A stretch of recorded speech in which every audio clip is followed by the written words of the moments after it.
नन्ही चिड़िया। प्रेरक कहानियाँ इंसान को निराशा से आशा की ओर ले जाने का मार्ग दिखाती हैं। प्रेरक कहानियाँ पढ़ने से इंसान के आचार और विचारों में सकारात्मक भावना आती है।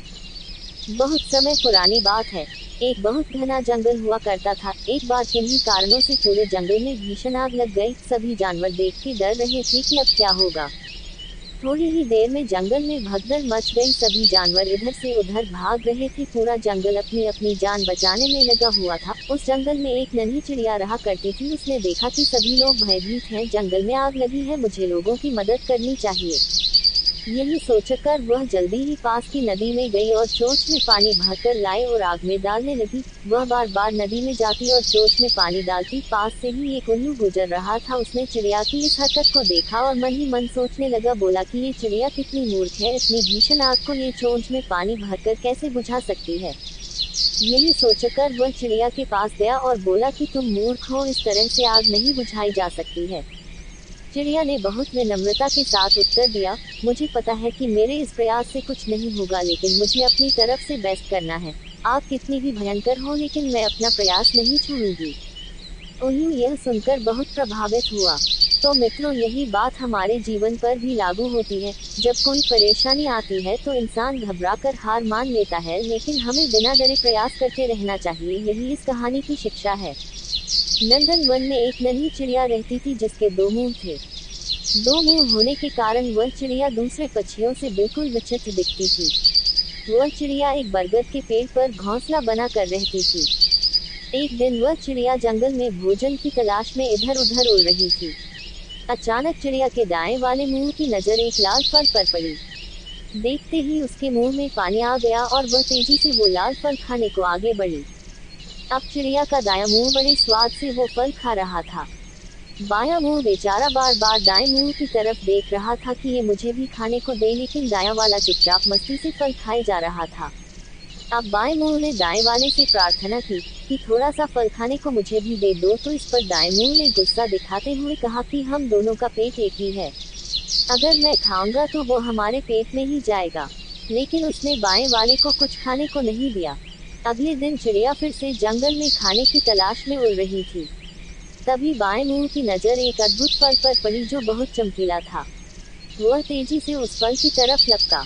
अब जैसे ही वो फल खाने को हुआ, तुरंत पास बैठे एक कौए ने चेतावनी दी कि इस फल को मत खाओ, ये बहुत जहरीला है। ये सुनकर दायां मुंह भी चौंका और बाएं से प्रार्थना की कि इस फल को मत खाओ, ये हमारे लिए बहुत खतरनाक साबित होगा। लेकिन बाएं मुंह को तो दाएं से बदला लेना था। उसने एक ना सुनी और चुपचाप वह फल खाने लगा। कुछ ही देर में चिड़िया का शरीर मृत होकर जमीन पर गिर पड़ा। दोस्तों, कहानी सुनने में तो आनंद आया होगा, लेकिन जब मैं आपको इसकी शिक्षा बताऊंगा तो आपकी आंखें फटी रह जाएंगी। आजकल के माहौल में देखा जाता है कि एक ही परिवार के लोग एक दूसरे से ईर्ष्या करते हैं, एक दूसरे से दुश्मनी रखते हैं। लेकिन जब भी वह एक दूसरे को नुकसान पहुंचाने का सोचते हैं या एक दूसरे से बदला लेने का सोचते हैं तो नुकसान पूरे परिवार का ही होता है।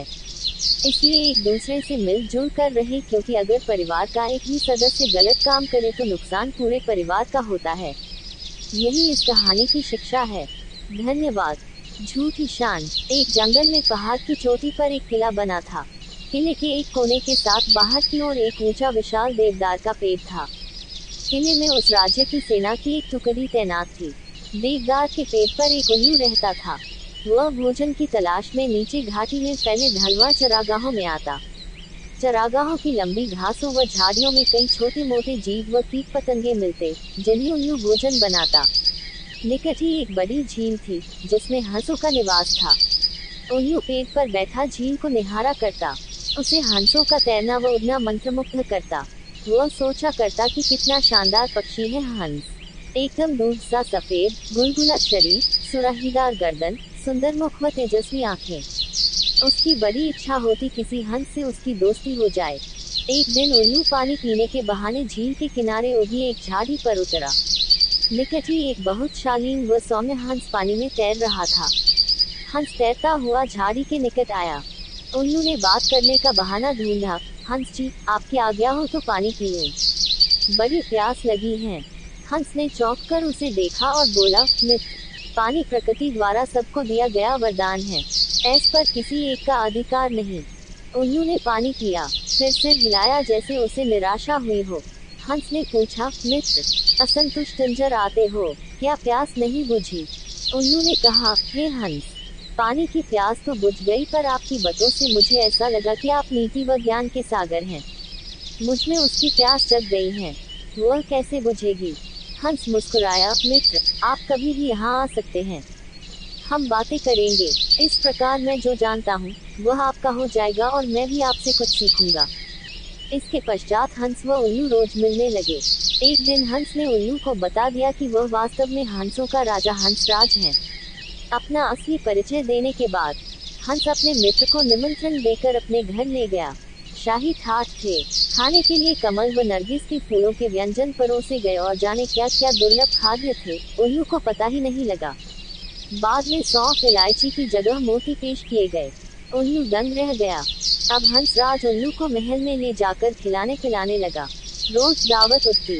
उसे डर लगने लगा कि किसी दिन साधारण उल्लू समझकर हंसराज दोस्ती न तोड़ ले। इसलिए स्वयं को कंसराज की बराबरी का बनाए रखने के लिए उसने झूठ मूठ कह दिया कि वह भी उल्लुओं का राजा उल्लूक राज है। झूठ कहने के बाद उल्लू को लगा कि उसका भी फर्ज बनता है कि हंसराज को अपने घर बुलाए। एक दिन उल्लू ने दुर्ग के भीतर होने वाली गतिविधियों को गौर से देखा और उसके दिमाग में एक युक्ति आई। उसने दुर्ग की बातों को खूब ध्यान से समझा, सैनिकों के कार्यक्रम नोट किए। फिर वह चला हंस के पास। जब वह झील पर पहुंचा, तब हंसराज कुछ हंसनियों के साथ जल में तैर रहा था। उल्लू को देखते ही हंस बोला, मित्र, आप इस समय? उल्लू ने उत्तर दिया, हाँ मित्र, मैं आपको आज अपना घर दिखाने व अपना मेहमान बनाने के लिए ले जाने आया हूँ। मैं कई बार आपका मेहमान बना हूँ, मुझे भी सेवा का मौका दो।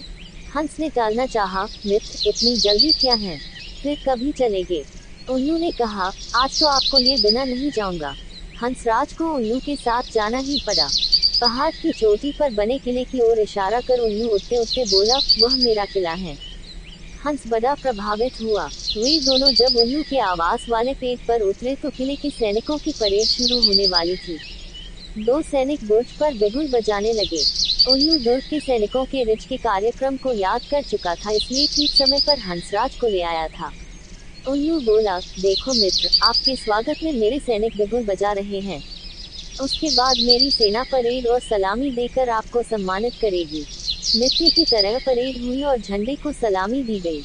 हंस समझा सचमुच उसी के लिए यह सब हो रहा है। अतः हंस ने गदगद होकर कहा, धन्य हो मित्र, आप तो एक शूरवीर राजा की भांति ही राज कर रहे हो। उल्लू ने हंसराज पर रौब डाला, मैंने अपने सैनिकों को आदेश दिया है कि जब तक मेरे परम मित्र राजा हंसराज मेरे अतिथि हैं, तब तक इसी प्रकार रोज बिगुल बजे व सैनिकों की परेड निकले। उल्लू को पता था कि सैनिकों का यह रोज का काम है, दैनिक नियम है। हंस को उल्लू ने फल, अखरोट व बनशा के फूल खिलाए। उनको वह पहले ही जमा कर चुका था। भोजन का महत्व नहीं रह गया। सैनिकों की परेड का जादू अपना काम कर चुका था। हंसराज के दिल में उल्लू मित्र के लिए बहुत सम्मान पैदा हो चुका था। उधर सैनिक टुकड़ी को वहां से कूच करने के आदेश मिल चुके थे। दूसरे दिन सैनिक अपना सामान समेट कर जाने लगे तो हंस ने कहा, मित्र, देखो आपके सैनिक आपकी आज्ञा लिए बिना कहीं जा रहे हैं। उल्लू हड़बड़ा कर बोला, किसी ने उन्हें गलत आदेश दिया होगा, मैं अभी रोकता हूँ उन्हें। ऐसा कह वह करने लगा। सैनिकों ने उल्लू का घुघुवाना सुना व अपशकुन समझकर जाना स्थगित कर दिया। दूसरे दिन फिर वही हुआ। सैनिक जाने लगे तो उल्लू घुघुआया। सैनिकों के नायक ने क्रोधित होकर सैनिकों को मनहूस उल्लू को तीर मारने का आदेश दिया। एक सैनिक ने तीर छोड़ा। तीर उल्लू की बगल में बैठे हंस को लगा। वह तीर खाकर नीचे गिरा व फफड़ाकर मर गया। उल्लू उसकी लाश के पास शोकाकुल हो विलाप करने लगा, हाय, मैंने अपनी झूठी शान के चक्कर में अपना परम मित्र खो दिया। धिक्कार है मुझे। उल्लू को आसपास की खबर से बेसुध होकर रोते देखकर एक सियार उस पर झपटा और उसका काम तमाम कर दिया। सीखा, झूठी शान बहुत महंगी पती है, कभी भी झूठी शान के चक्कर में मत पड़ो। भालू की पूंछ। कभी भालू की चमकीली लंबी पूंछ हुआ करती थी, पर अब नहीं है।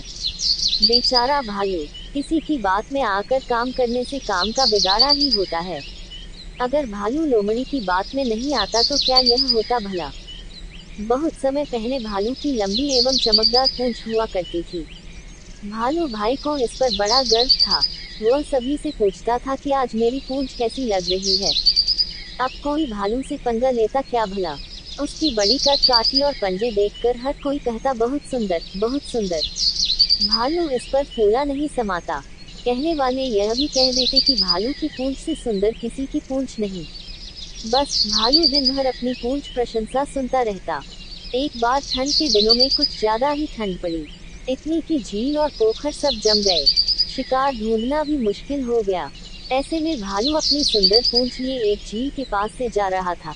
तभी उसकी नजर वहां बैठी एक लोमड़ी पर पड़ी। लोमड़ी के पास मछलियों का ढेर लगा था। यह देखकर भालू के मुंह में पानी आ गया। लोमड़ी चालाक थी।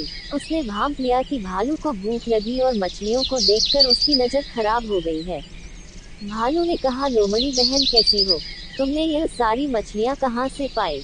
लोमड़ी ने चालाकी दिखाते हुए इस झील से। लोमड़ी ने जमी हुई झील में एक जगह गड्ढा दिखाते हुए कहा।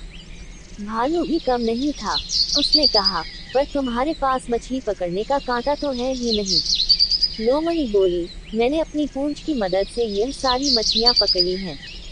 भालू ने आश्चर्य के साथ पूछा, क्या कहा? तुमने यह मछलियां अपनी पूंछ से पकड़ी हैं? लोमड़ी ने जवाब दिया, हाँ भाई, इसमें इतना आश्चर्य करने वाली कौन सी बात है। मछली पकड़ने के लिए पूंछ किसी भी कांटे से बेहतर है। भालू ने कहा, मुझे भी सिखाओ। लोमड़ी बोली, इस झील में जितनी मछलियां थी वे मैंने सारी पकड़ ली हैं। आओ किसी दूसरी झील पर चलते हैं। लोमड़ी और भालू दूसरी झील की तरफ आ गए। दूसरी झील पूरी जमी थी। भालू ने तुरंत अपने तेज पंजों से वहां एक गड्ढा बना दिया। अब क्या करूं? भालू ने पूछा। लोमड़ी बोली, अब पूंछ गड्ढे में डालकर बैठ जाओ। जैसे ही मछली फंसेगी तुम्हें अपने आप मालूम पड़ जाएगा। पर हाँ, ज्यादा हिलना डुलना मत और सिर्फ मछली के बारे में सोचना। जितनी ज्यादा मछलियों के बारे में तुम सोचोगे उतनी ज्यादा मछलियाँ तुम पकड़ पाओगे। भालू ने ऐसा ही किया। उसने लोमड़ी से कहा, देखना मेरी पूंछ में सबसे ज्यादा मछलियाँ फंसेंगी। लोमड़ी ने कहा, यह तो बहुत ही अच्छी बात है। मैं दूर से देखती हूँ ताकि सब कुछ ठीक चलता रहे। मैं तुम्हारे पास रहूंगी तो तुम्हारा ध्यान बन जाएगा। कहकर लोमड़ी दूर बैठ गई। भालू अपने अभियान में जुट गया। थोड़ी ही देर में वही जैसे बैठे बैठे उठ गया और उसे नींद लग गई। ठंड बहुत ज्यादा थी और बर्फ भी गिरने लगी। लोमड़ी धीरे से अपने घर चली गई। थोड़ी देर बाद लोमड़ी जब वापस लौटकर आई तो भी भालू सोता ही मिला। उसके शरीर पर बर्फ जम गई थी। काला भालू सफेद दिखने लगा। लोमड़ी को बहुत हंसी आई और इसके बाद उसने भालू को जगाया। भालू भाई, मैंने अभी एक मछली तुम्हारी पूंछ में फंसी देखी है, जल्दी उठो। भालू हड़बड़ा कर उठ बैठा। उसने अपनी पूंछ गड्ढे से बाहर निकाली और देखा तो पूंछ थी ही नहीं। अरे, मेरी पूंछ कहाँ गई? मेरी सुंदर पूंछ कहाँ गई? उसने इधर उधर देखा तो उसे लोमड़ी हंसते हुए जाते दिखी। अब भालू की लंबी पूंछ की जगह छो पूंछ बची थी। भालू ने लोमड़ी को बहुत बुरा भला कहा। तब से भालू की पूंछ छोटी है। तब से लेकर आज तक भालू अपनी पूंछ को याद करके गुर्रा रहा है। जब भी भालू गुर्राता है तो समझो कि वह अपनी पूंछ को याद कर रहा है। इस दिन के बाद से लोमड़ी और भालू में बोलचाल भी बंद हो गई।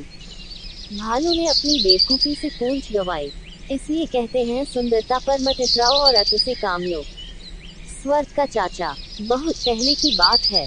धरती पर 2 सालों तक बिल्कुल वर्षा नहीं हुई। अकाल पड़ गया। अपने तालाब को सूखता देखकर मेढक को चिंता हुई। उसने सोचा, अगर ऐसा रहा तो वह भूखा मर जाएगा।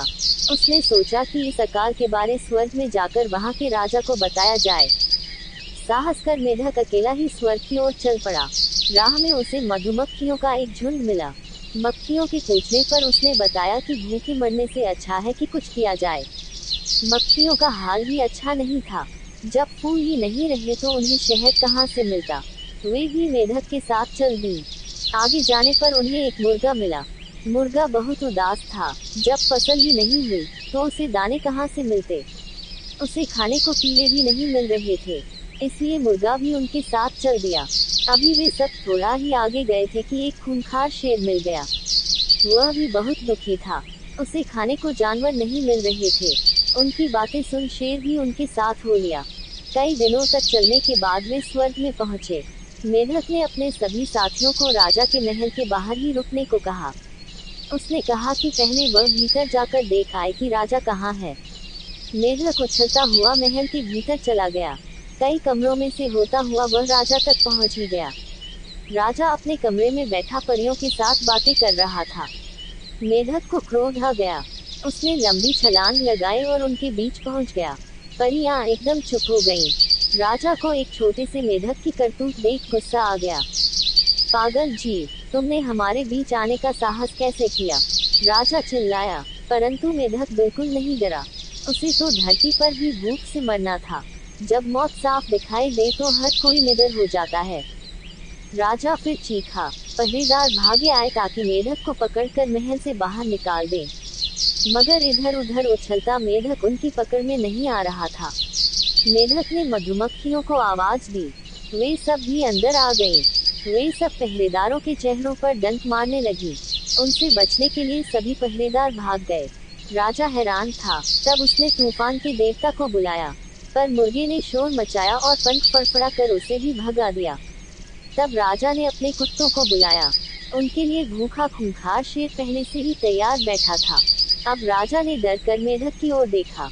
मेढक ने कहा, महाराज, हम तो आपके पास प्रार्थना करने आए थे। धरती पर अकाल पड़ा हुआ है, हमें वर्षा चाहिए। राजा ने उससे पीछा छुड़ाने के लिए कहा, अच्छा चाचा, वर्षा को भेज देता हूँ। जब वे सब साथी धरती पर वापस आए तो वर्षा भी उनके साथ थी।